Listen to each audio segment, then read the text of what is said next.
तुम्ही जर अंडा खायचे शौकीन असाल किंवा नेहमीपेक्षा वेगळं काही बनवायचं असेल तर आज मी ज्या पद्धतीने पीठ न मळता अंडा पराठा बनवून दाखवणार आहे, एकदा बनवलात तर आठवड्यातून 2-3 वेळा तुम्ही नक्की बनवाल। तर चला मग हा पराठा बनवण्यासाठी इथं मी अगोदर 1 वाटी गव्हाचं पीठ घेऊन पराठ्याला खमंग चव यावी म्हणून त्यासोबत 2 चमचे बेसन घेतलंय। आता थोडीशी कोथिंबीर व चवीपुरतं मीठ टाकून थोडं पाणी वापरत मिसळून घेऊया। तर याचं काही आपल्याला कणिक वगैरे बनवायचं नाही, मध्यम दाटसर एक प्रकारचं मिश्रण बनवायचं आहे, त्यामुळे लागेल तसं थोडं पाणी टाकत मिसळून घ्यायचं आहे। हे पहा, असं मध्यम दाटसर पण हलकसं पातळ असायला हवं। आता याला झाकू आणि दुसरीकडे गॅसवर पॅन किंवा कढईत साधारण 1 चमचा तेल टाकायचं आणि तेल गरम झालं की त्यात अगोदर अर्धा लहान चमचा मोहरी व तसेच अर्धा लहान चमचा जिरं टाकून जिरं मोहरी तडतडले की बारीक चिरलेला थोडा कांदा टाकायचा आणि काही सेकंद परतून घ्यायचा आहे, म्हणजे की कांद्याचा कच्चेपणा जाईपर्यंत असं परतायचं। मग त्यानंतर त्यासोबत बारीक चिरलेली थोडी शिमला मिरची व किसलेलं थोडं गाजर आणि बारीक चिरलेलं थोडंसं टमाटर टाकून पातळ व तसेच लांबट कापलेली थोडी पत्ताकोबी टाकायची आणि परतून घ्यायचा आहे। तर याला काही जास्त परतायची गरज नाही, फक्त या भाज्यांचा कच्चेपणा जाऊन थोडं नरम होईपर्यंत परतायचं आहे। तसं तुम्ही पाहू शकता की आपल्या या भाज्या क्वांटिटीने कमी झाल्या आहेत, म्हणजे की नरम झाल्या आहेत। आता याला गॅसवरचं काढू आणि बनवलेल्या मिश्रणात टाकून घेऊया।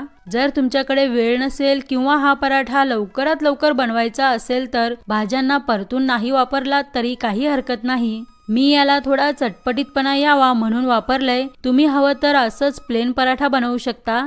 तर आता यामध्ये 1 अंड फोडून टाकू आणि मिसळून घेऊया। तशी ही रेसिपी अंड्याची असल्यामुळे मी इथं अंड वापरला आहे। जर तुम्हाला अंड वापरायचं नसेल तर गहू पिठाऐवजी मैदा वापरलात तरच हा लिक्विडी पराठा बनतो, अन्यथा गव्हाचं पीठ वापरलात तर अंड वापरणं गरजेचं आहे, त्यामुळे अवश्य वापरा।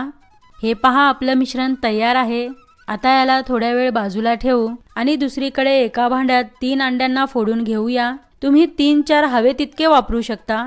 आता यात किसलेलं थोडं गाजर व बारीक कापलेला 1 लहान कांदा आणि बारीक कापलेला 1 लहान टमाटर घालून बारीक चिरलेल्या 3 हिरव्या मिरच्या व तसेच थोडी कोथिंबीर आणि 2 चिमूट काळी मिरे पूड टाकून चवीपुरतं मीठ टाकायचं आणि व्यवस्थित फेटून घ्यायचं आहे। जसं की आपण अंडा ऑमलेटसाठी मिश्रण बनवतो अगदी तसं बनवायचं आहे।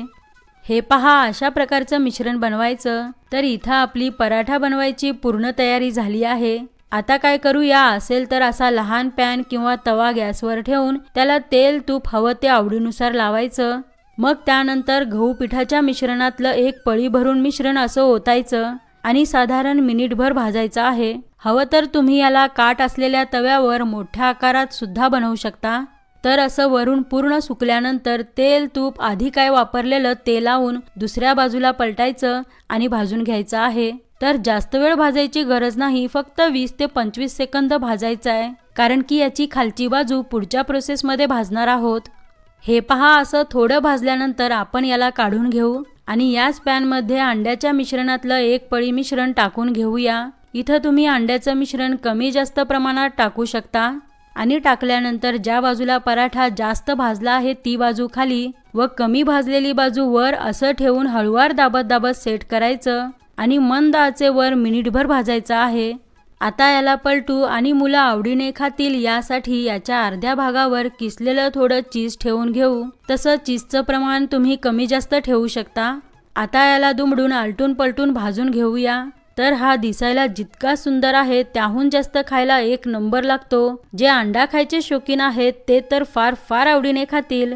तर इथं याला मी दोन्ही बाजूने भाजून घेतला आहे। याच पद्धतीने तुम्ही हवा तितका हा लिक्विडी डो अंडा पराठा बनवून नाश्त्यामध्ये खा किंवा दुपारच्या व रात्रीच्या जेवणात सुद्धा बनवून खाऊ शकता। हा मस्त गुबगुबीत बनतो।